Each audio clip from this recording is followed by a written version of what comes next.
for joining us. Ryan Peffer, Director of Golf at Lynx Fitness Club. We got Bryan Hunt here, and Bryan's a PGA professional that joined our staff recently from Belmont Country Club. Played his, was a Coastal Carolina graduate of the Professional Golf Management Program, a competitive player in the New England section of the PGA, and we're glad you could join us, Bryan. And we have Bryan Cammarata, who's TPI certified personal instructor at Lynx. He's coaches a wide range of clientele in terms of physical abilities, golf abilities, and he's been on the West Coast coaching, has background in personal training, and glad to have him at Lynx, and particularly working with our golfers. So without further ado, I want to turn it over to Bryan, and he's going to kind of lead the way into golf fitness. It's a nice background on that. Bryan, go ahead. Okay, cool. Thank you, Ryan. Thank you, everybody, for getting on the call. I'm just going to share my screen here and go over a few things just as it revolves around golf fitness. So I'm going to handle the fitness aspect of it. Bryan's going to handle more of the swing capability aspect of it. But when it comes to golf fitness, to me, the number one thing to focus on is movement quality. Okay, so there's the 5 main movement patterns we go through every day. These are not just in the gym, but these are in our day-to-day life. We've got squatting, hinging, pushing, pulling, carrying. Not just a squat or a deadlift or a bench press. We're talking about getting up out of a chair, hinging to pick up something from the floor, pushing something away, pulling something, carrying your groceries. These are all things we do throughout the day. And the better we get at them and the more quality movement we have, the better life quality we're going to have, and then a better golf swing as well. And so there's also a joint by joint approach that I want to talk about as far as what the role of each joint is in the golf swing, whether it's meant more for stability or meant more for mobility. Okay, so I'm going to bring up a little example here. This is from a guy named Nathan Jackson. He's a coach up in Canada. He does a lot of good work with golfers and golf instruction, as well as TPI instruction. And what you can see here is that the joints of the body are broken up by stability, focus, and mobility. So with mobility, I want you to think of freedom of movement. How well does that joint move, and can you move it through a range of motion without any pain? With stability, I want you to think of support, okay? Does that joint support the muscles around it and support the body as a whole? So if we start from the bottom up, we're looking at your foot, which is the basis for which you're touching the ground and putting force into the ground. So we want that to be really stable. And then we want your ankle to have some mobility to be able to dorsiflex and be able to get that knee in a good position. But the 3 I want to focus on really are the T-spine, which is your thoracic spine, your low back, which is your lumbar spine, and then your hip. So the number one complaint about all golfers is, as far as injuries, is low back pain, okay? And where does that come from? If your body can't get the requisite motion it needs from these mobile joints, it's going to go to one of those stable joints. And in this case, and for most people, it's the low back. So what I see with the clients that I work with, and a lot of my clients that are golfers and non-golfers alike, is that if they lack rotational capability through their mid-back and through their hips, their low back is what actually takes the brunt of this, of the motion. So not only do you lose power in your golf swing, but you have the potential to get hurt if you're not able to move freely through those joints. So the key takeaway is, if you're talking about your golf fitness, 3 of the biggest things, and one that's not really listed here, is core stability. The 3 things to keep in mind as far as longevity are your thoracic spine, how well you move through the mid-back, your hip mobility, and then your core stability, okay? So those are 3 things that are really important, whether you're playing golf or just working on your golf fitness. So let's go back to number 2. And I want to just bring up another point about rotational capability. So golf is a rotary sport, okay? You've got to turn. And one of the things that makes it a little bit different than some of the other things you do in the gym or some of the other things you might do in real life is you have to have that ability to turn through your swing. So one of the things we can look at is the plane of motion that we're moving in. All right, so there's 3 main planes of motion. There's sagittal, which is front to back, forward or back. 99.9% of the things we do all day, every day are in this plane of motion, okay? You're walking, you're running, you're jumping, you're doing squats, you're doing bench press. This is all forward to back, all right? Transverse is where we want to focus on with the golf swing, because this is really where we're doing a lot of our work. It's rotational in nature. It's bending. It's twisting. These are all things that are really important in the golf swing, and all things we don't do enough when we train. Okay, so one of the big takeaways from today is in your training, try to involve some transverse plane exercise. That's going to make you stronger in that plane, and that's going to make you more resilient to injury in that plane. Okay, so if you look at some of the rotation, we've got some of the guys that are the longest hitters in the game. Brooks Koepka is one of them. He's one of my favorites. I was going to get him in here one way or the other. So you can see, look at how he turns through that ball, and he's getting all that rotation through his thoracic spine and through his hip. Okay, this didn't just happen. He just didn't come out of the womb like this. Okay, he had to practice this, and he has to train in this plane of motion. So if we watch this video here, we've got some video of him doing some pretty horrific looking deadlifts actually, but we're going to get, after that, we're going to get to some rotational power exercise. Okay, he's working on turning through his mid back and extending his hips really, really forcefully. Okay, this is how you hit the ball at 350 yards. You turn and you're able to explode through your hips and your mid back, and then your lower back is stabilizing you the whole time. Okay, he works at that. It just didn't happen. All right, and that's something we can all learn, is that these are all things that can be improved upon in our swings. I know right now you might not feel like you turn the best through your swing, and we're going to go through some ways to figure out how you can turn better. But those are some of the ways that we can improve just through turning through the ball. So let's go to number 3, force production. So, you know, strength is never weakness, and weakness is never a strength. All things being equal, the stronger golfer is going to be a better golfer, going to hit the ball further, going to have more stability, going to have a more well-rounded game. And you can say that about any athlete. And all things being equal, the stronger athlete's the better athlete. But I think what happens, especially as we get older, is your body has the ability to change your muscle type fiber, or your muscle fiber type, as you age. So what I mean by that is you have type 1 and type 2 muscle fibers. Type 1s are slow twitch. Type 2 are fast twitch. They produce the most force, and they're the ones that are most active in your golf swing. But if you never train them and you don't use them as you get older, and it's usually past the age of 40, your body starts to convert those muscle fiber types to type 1, which is your endurance fiber. Okay, so people complain about not being able to hit the ball as far as they once did. A lot of that can be movement capability. You don't move as well as you once did, but let's say you do move as well as you did, or you do have the same positions in your golf swing. A lot of it could be you're just not producing the same amount of force through your swing, through that muscle fiber type. So what do? We train for that muscle fiber. We train with heavy loads. We train for speed. We do all these things appropriately. If you're working with a trainer, if you're doing it on your own, you do them all appropriately, but just train in a little bit different way. Try to train like Brooks Koepka. Try to train like an athlete where you're moving loads at a higher speed.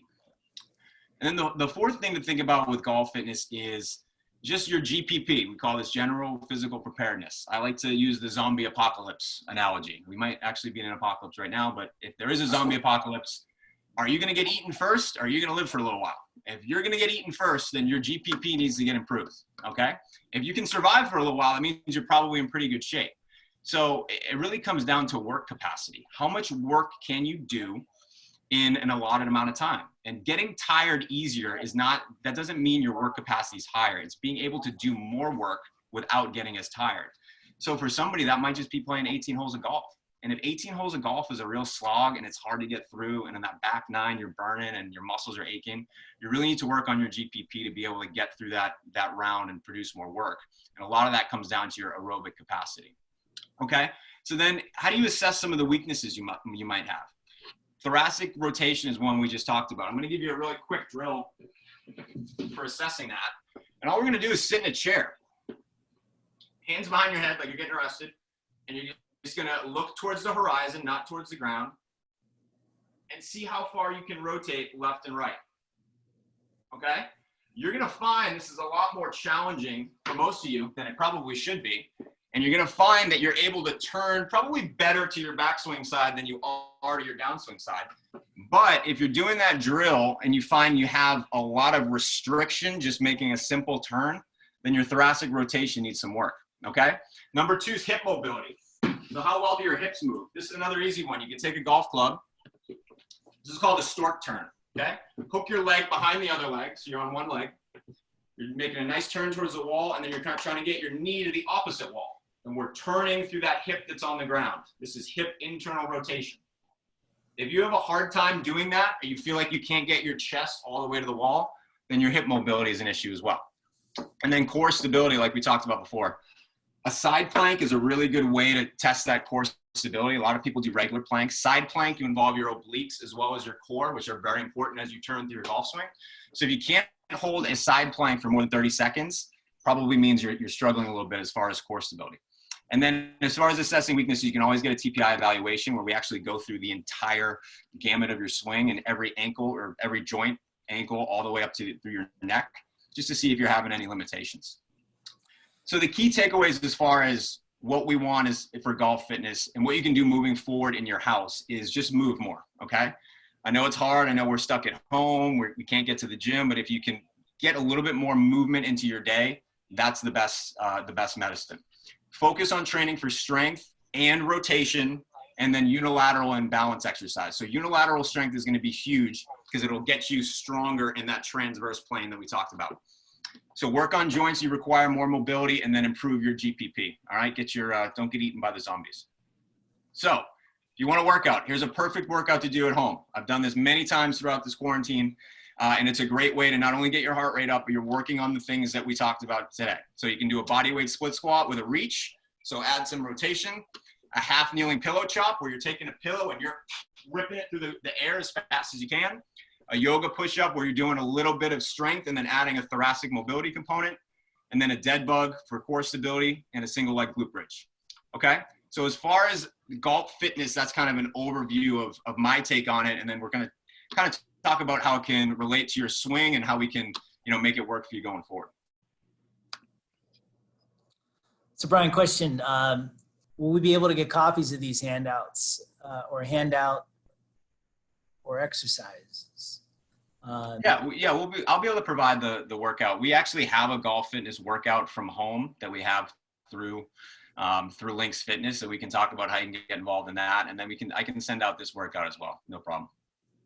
And Bryan also has a I think it's a 10 exercise workout that you posted on Instagram maybe a week ago or so, where he's demonstrating each one of the exercises, and it's a nice full workout in addition to what he just put up on the screen today on our Instagram site, or you can view that on Bryan's, which is @CoachCam. This is his username on Instagram.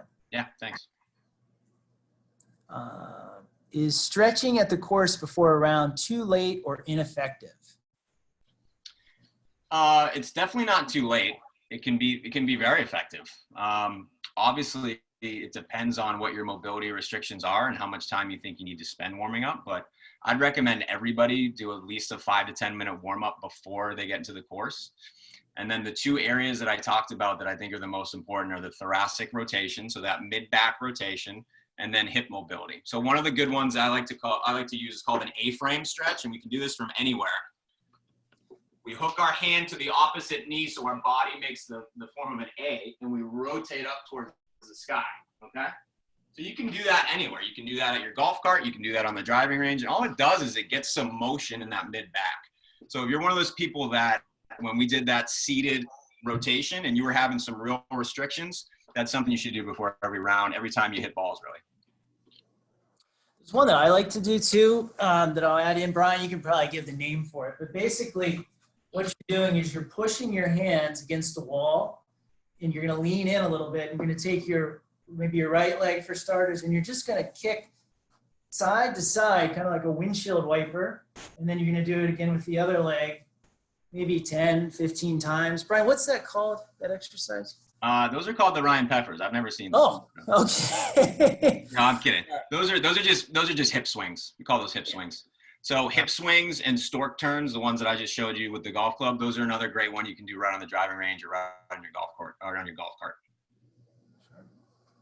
So let's see here. Bryan, I got a question for you. In terms of planks, you mentioned planks earlier, or a side plank, trying to hold that for 30 seconds. If you were going to take that side plank, let's say you've got a good hold on that and you're able to maybe even hold it for a minute, how's a variation of that, or what would be one that maybe makes it a little bit more challenging that's good for golf? For example, adding some type of movement to that plank side. Sure. Side plank. Yeah, I mean, it's a good thing to think about anytime you're doing an exercise or prescribing an exercise. What are the regressions and the progressions? How do you make it easier and harder? So a side plank, one thing to make it really difficult that a lot of people have trouble with is just a simple abduction, which is getting your top leg up in the air, okay? So that works on the side of your hip, which is another thing that's important for hip mobility. But another one that's really good for golf is a side plank with a rotation. So I don't know if you can see me here, but I'll try to get a view of this. Where we hold the side plank, and if this is too easy, we're gonna elevate this arm in the air and then rotate to the opposite side. So anytime you can have any of the things we do, that's beneficial. Great, thanks, Brian. Any other questions? Here we go. What's the difference between internal and external hip rotation, and which is more important to promote opening up in the downswing or avoiding early extension? That's from Christina. Thanks, Christina. Good question. Brian, what's your thoughts on that? So internal and external rotation are both involved in the swing. So when you're rotating back, let's say you're making a backswing, you're actually externally rotating on this back hip and internally rotating on this hip. And then on the downswing, it's the opposite, okay? You're externally rotating here, internally rotating here. So on the downswing, the internal rotation is really the more important one. So if you're having early extension and you feel like you're not able to continue turning through your swing, that's usually an internal rotation problem. I would say that with the people I work with, internal rotation is more of an issue than external, but that's going to be person to person. And speaking of person to person and kind of customizing your workout and getting some individual understanding of maybe more where your strengths are and weaknesses are in terms of golf, Billy just gave us a green light to offer a complimentary TPI assessment for you. Anyone on this call that would like to take Brian up or one of our other trainers, we'd be happy to give you a golf specific assessment so that you can kind of we can help channel or be a little more efficient with some of these exercises as they should be prescribed to you. So please let us know if that's something you'd like us to do. Be happy to do that on a complimentary basis. Yeah, and what's great about the TPI screen is that we can go ahead and do it. We can probably do it virtually, and I shouldn't say probably. We will do it virtually because we don't have a choice. And what we can do is there's a TPI app where I can send out the results of the screen, and you'll get it as the client. And then what's cool is you can send it to your golf instructor, so you can present it to your golf instructor, whoever it may be. Say, look, I went through the TPI screen. These are some of the limitations I'm having with my body. Now, how do we kind of match that swing with what my body's capable of doing? Because you can't do it the other way around. You can't match your body for your swing, okay? We got to try to have that swing work around what you're capable of. And you know that as a pro, it's hard to get people to buy into that, where you just have to say, listen, we're not capable of making that kind of turn because you just don't have the requisite mobility. Yeah, it just does. It just leads to frustration and a lot of wasted time and energy when a player's trying to swing like Ricky Fowler, but they're built like Craig Stadler or that nature, and anywhere in between. It just doesn't work. So, and you're liable to hurt yourself if you're not careful. So, yeah, we want to try to work with what you have. And as an instructor, I've had countless students in the past where we kind of, after maybe 5 or 10 lessons, hit a roadblock where it's like, all right, I think we've pretty much done as much as we can with your current physical situation. And there's only one way to really get over that hurdle. And it's not necessarily by taking more lessons. It's by addressing your body. And the best way to start is really with an assessment. Yeah, absolutely. All right, so we're going to switch gears. Bryan Hunt here, our PGA professional up in on my corner of the screen, maybe in a different corner. Before we do that, we got a question here from Doug. Not familiar with TPI. Can you explain that more? Great question, Doug. I shouldn't presume that everyone understands that. Brian, will you will you please elaborate a little? Yeah, sure. Yeah, we should have touched on that earlier. So TPI is the Titlist Performance Institute. So it's a organization that was founded basically to encourage professionals and professional golfers, golf instructors, and fitness professionals just to kind of get on the same page and work under the same system when it comes to working with golfers. So it's like I said, it's not only trainers like me, it's physical therapists, it's PGA Tour professionals, it's PGA working pro shop professionals. And what it does is it's a system for them to all work together and speak the same language to be able to help golfers get better. So when we talk about a screen, the TPI screen is a series of 14 tests we'll give you that gives you an idea of just what your body's capable of. And then that's sort of my job as the trainer. We'll go through the screen, then we'll work on those areas where you're having some weakness or need improvement. And then it's the golf pro's job to get your body to do the kind of swing that you need to be able to play better. So it's kind of a team dynamic where you've got the golf pro, the physical therapist if you need it, and then the personal trainer. All right, so turning it over to Bryan Hunt here. Brian's got a few at-home golf drills that he wants to share. Go ahead, Bryan. Hey, everybody. Thanks for tuning in today. If you tuned in late, just to kind of introduce myself, just as Ryan said, my name is Bryan Hunt. I've been teaching at Lynx since almost a year now, probably about end of June is when I started last year. And just before I get started on what I'm going to show today, to kind of piggyback on what Bryan was showing, you know, golf in probably the past 10 years or so, maybe a little bit more, they've gotten a lot more fitness driven. And, you know, you can just see any player on tour now from like 10 years ago where they were, you can tell that their body is in a much better, you know, much more athletic fit to perform at their level. And, you know, if you ask probably a PGA pro that might have gotten their membership 30 years ago or, you know, 20 years ago, they probably didn't have much to do with fitness and TPI. Being a younger pro and, you know, going through the PGA credentials and everything, you know, within the past 5 years or so, it's been changed a lot. When I was in school, we had to do workouts, especially, you know, TPI driven. Some of the PGA pros that I know, they are certified just like Bryan. So, you know, that just kind of shows that there's other ways that the PGA is going on how to improve everybody's game. You know, not just how many 3-footers can you knock in, but actually, you know, where is your body at? And since golf is a game where you're most likely going to be doing the same motions over and over again for years to come, if you're not in the right positions, even though you're technically not lifting any weights while you're playing golf, you can hurt yourself pretty badly if you're not in those right positions, or if you're not strengthening the right muscles that you need to do to actually perform those swings. So a couple drills that I'm going to do today, all you need in your home is a chair. One of the drills, I will have a golf club. The other one, I will not. So if you can't swing in your home, it's not a problem at all. So I'll just go ahead.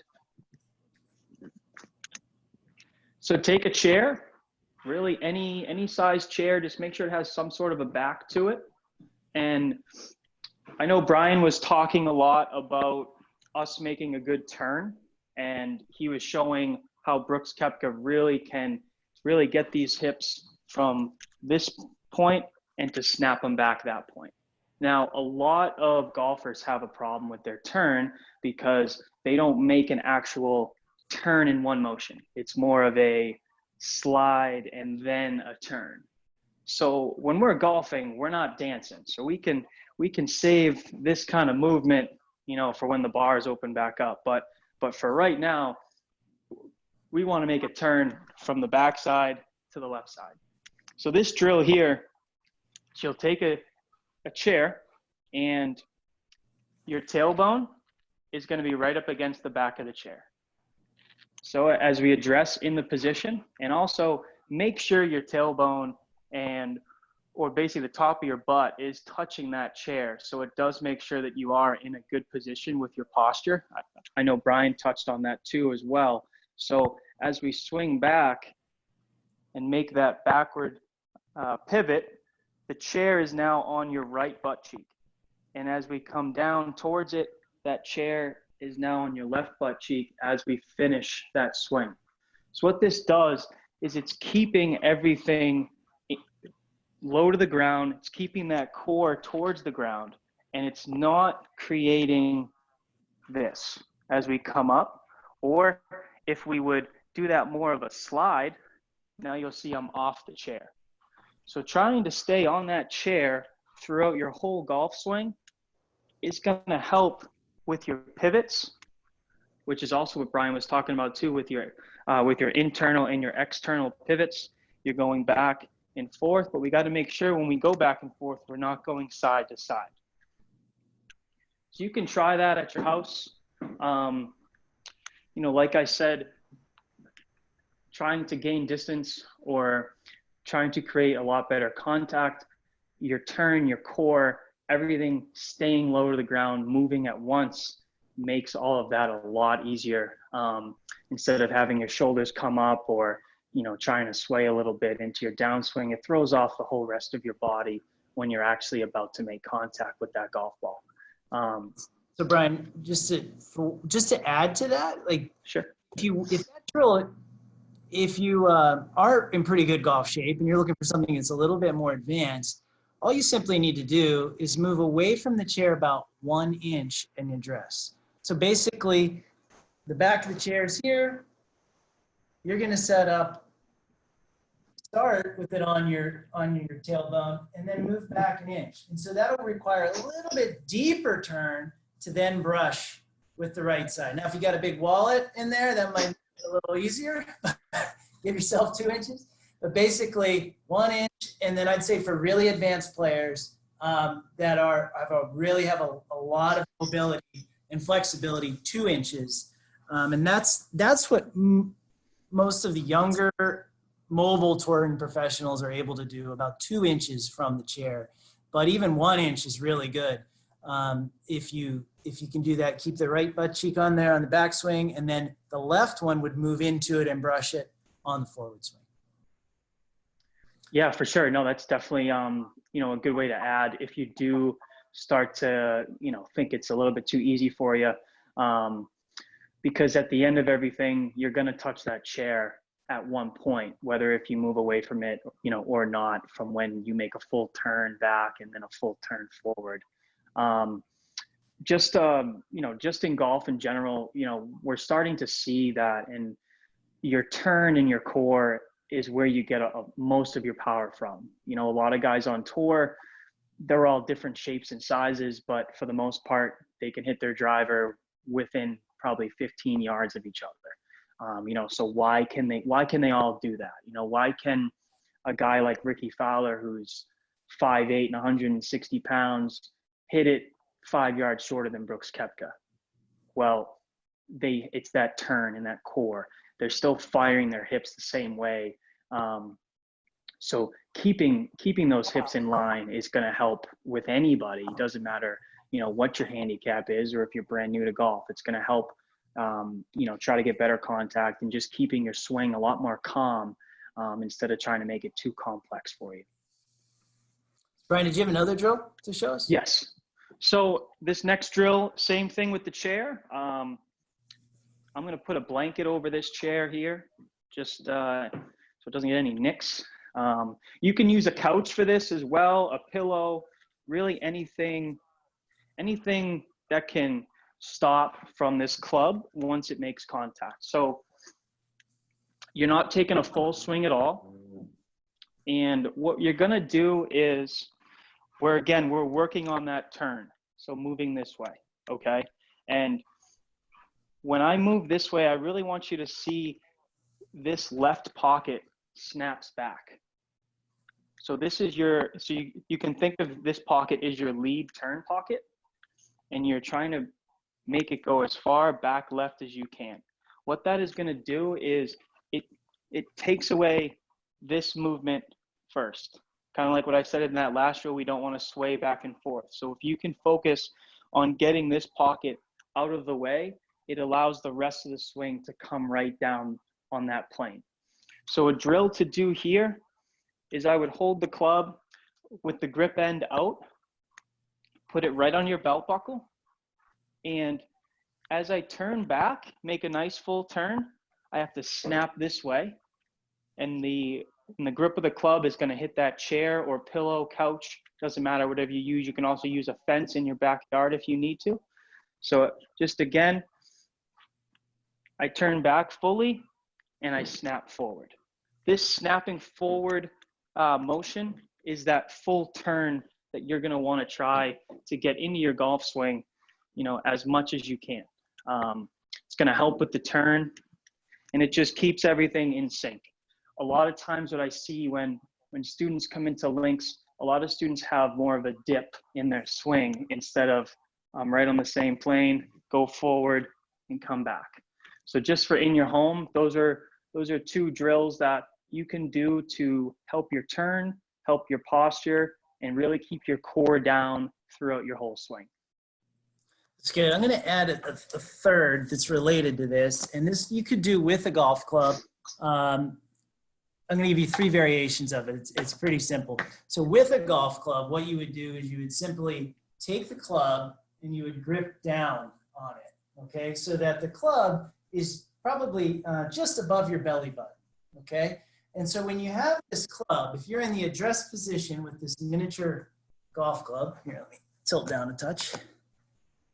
What you're going to do is take the club back to here, okay? And now what a lot of athletes do, or a lot of people that are challenged with core strength and mobility, is they're going to try to accelerate the club with the hands, okay, to make up for their inability to really have a good pivot with some speed. So what you want to do from here is simply not using your anything other than your legs, core, and pelvis. You want to rotate as fast as you can. So keeping that in here, there's not a bunch of this going on. It's just simply turning back and turning through as fast as you can. If you have a alignment stick or a driveway marker, hopefully we won't need those in the driveway anymore, as the snow should be gone. You can set it underneath the club grip as a spine, essentially, and push it against the left side of your body. If you start here, you can take it back and turn through and make sure that that doesn't whack you inside of the ribs. So keeping it here, you've got to turn your body through in order for it not to whack yourself in the side. The last way to do this is to take a broom, okay? So I've got a broom here, and if I set up with it in the address position, what I like to do here is it basically can serve as that alignment stick. You can set it, the grip down on the broom a little bit, and it can set right against your left side. Or just taking a broom and swinging it and listening for that sound. It's also going to create some resistance. So a little bit harder to swing, a little heavier than a golf club, just to get your body loosened up. And when you listen for that sound, what you want to hear is the whoosh sound beyond impact. Because at impact, you want to be accelerating, okay? And if your body is moving and the club head is accelerating, it'll sound the loudest right beyond impact. That's when it's traveling at the highest speed. If you're someone that uses your hands a lot of times it's going to actually create the most amount of sound prior to when you would strike the ball. So you're actually then decelerating at impact. So you want to hear that whoosh sound just beyond impact in the beginning of your follow through. You can also take the golf club, flip it upside down if you don't have a broom, and you can listen to the sound that the grip makes. It'll still give you, I don't know if you can hear it on the video, on the audio, but it'll make a whoosh sound, and you want to see that beyond the ball, creating speed and some explosiveness from your core. Yeah, no, definitely. Just to, kind of go over some key points of what we were just talking about. And I'm not sure if anybody else picked up on this, but myself or Ryan never really talked about where our hands are supposed to be while during these drills at all. Kind of another key point to these drills when we're working on our turn, and we're really only working on those hips and core and shoulders moving together. So I like to tell this to a lot of students is you almost have to feel like your hands, your wrists, and your forearms are just hanging on for the ride. And you're using a lot of your core, that front hip to start your turn, and then the back hip and back shoulder closes the turn. And just the fact that your hands are holding on to the club, that's the only way you actually hit the ball. So instead of throwing your arms at it, you're actually bringing that club towards the ball by using your whole body instead of just your two wrists and hands. And that kind of goes on to what Ryan was talking about, where if you hear that swoosh before the ball, then that means those wrists are breaking to bring it towards the ball instead of hearing the whoosh after you would have made contact. So just to add a little, kind of key takeaway on those drills. So these are some of the things we'd like to work with you on if you're able to do them.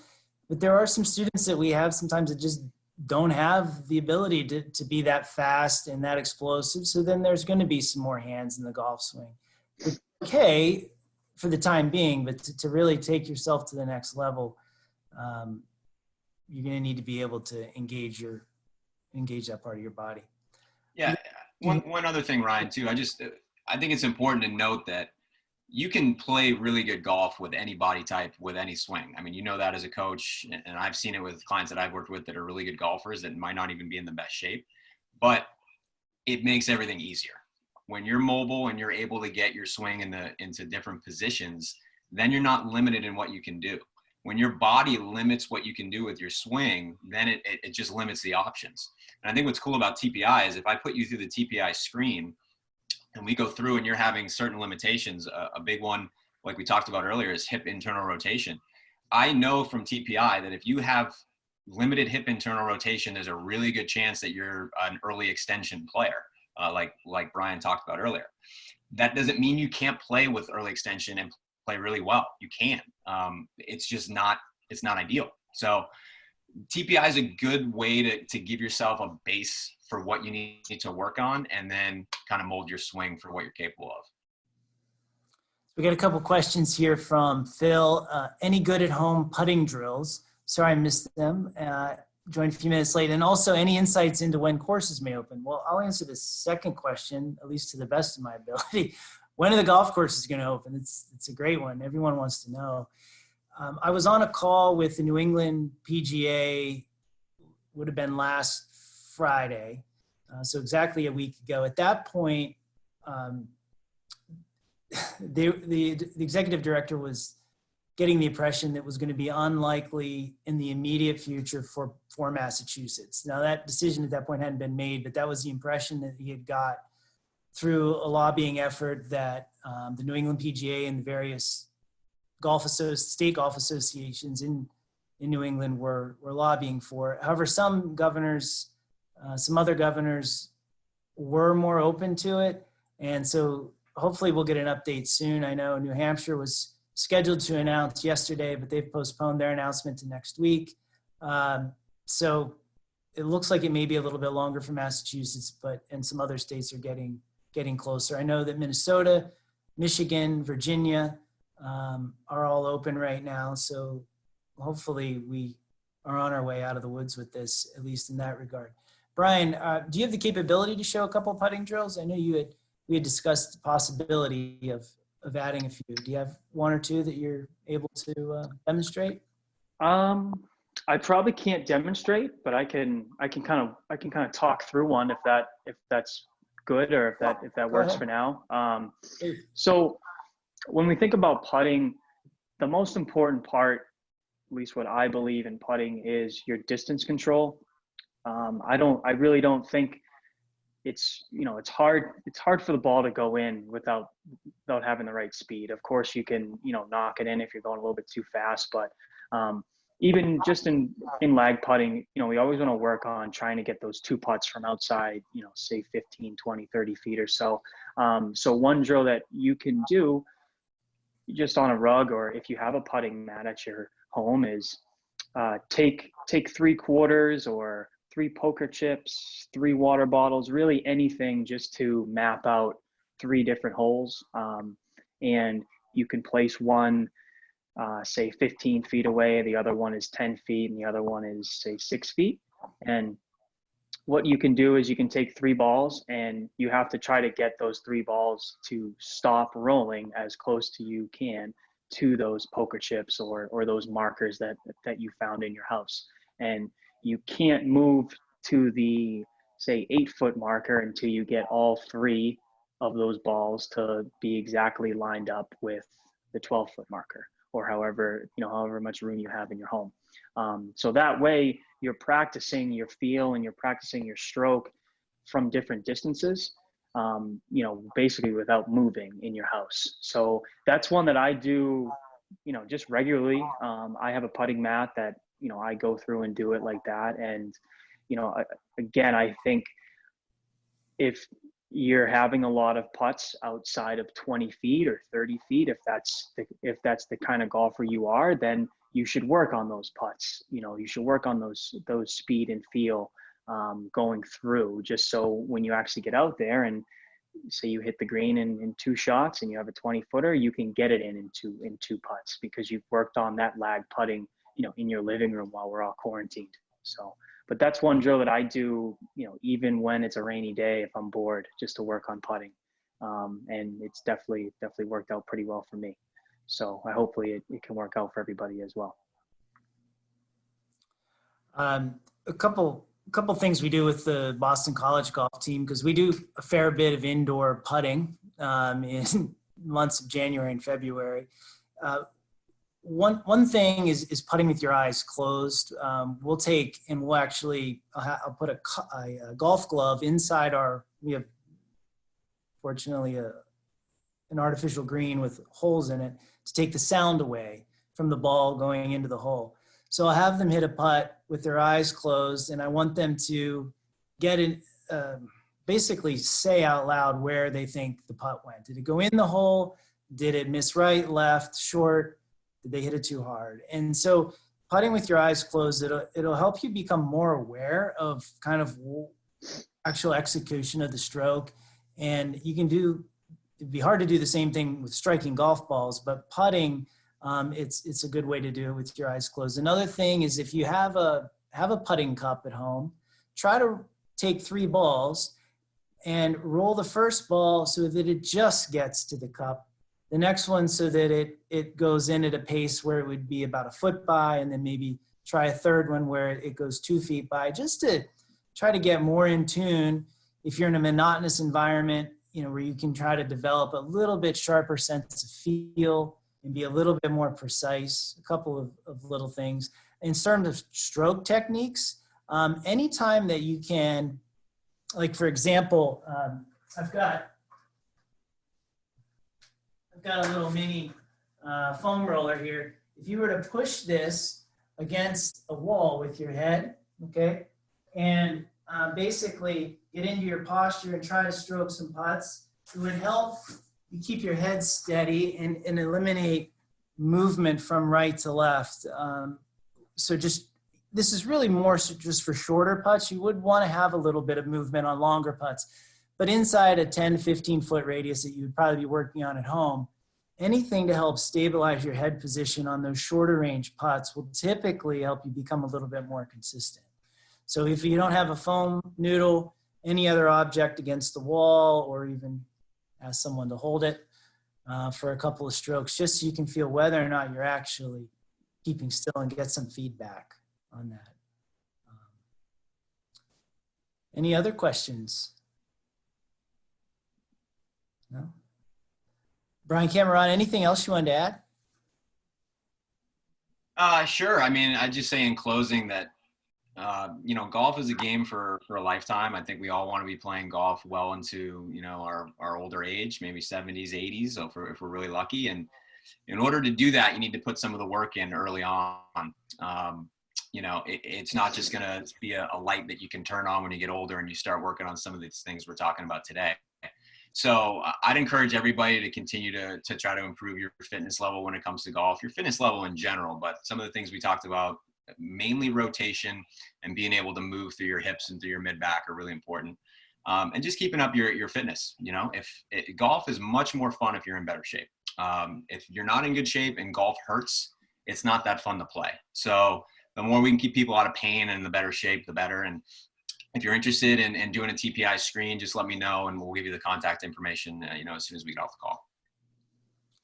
And Bryan Hunt, what if somebody's got a video on their phone and maybe they're curious if they'd like your 2 cents on their golf swing or to take a look at their film? Would you be available to give them an opinion and perhaps? Yeah, absolutely. You know, if you have an old video of your swing, you know, saved on your phone somewhere or your laptop, or, you know, if it ever gets nice out and you can have somebody videotape your swing outside, definitely feel free to send it over to me. I can do like a swing analysis for you. You know, definitely would be happy to help that. I know it's tough since everyone's indoors, but, you know, we're definitely trying our best to, you know, try to make the best of this situation. So definitely feel free to email me any videos that you guys have, whether it's putting or, you know, really anything like that. So absolutely. Yeah, I just got a chuckle out of Matt Miles' comment. He wants to know if you'll be nicer to him than Max Hamad on those on Twitter, or Max just kind of. Yeah, I'd say the first one I'll be nice, but we'll see about the second one.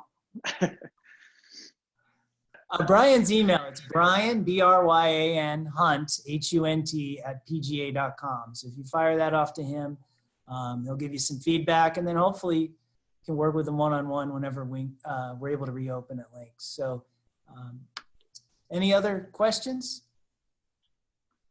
No? Well, thanks everybody for coming today. Please let us know if we can if you'd like to take us up on one of those offers for an assessment or for some swing advice. Please make the best of this and stay healthy. Hopefully we'll see you. Thanks, Ryan. Yeah, thanks, Ryan.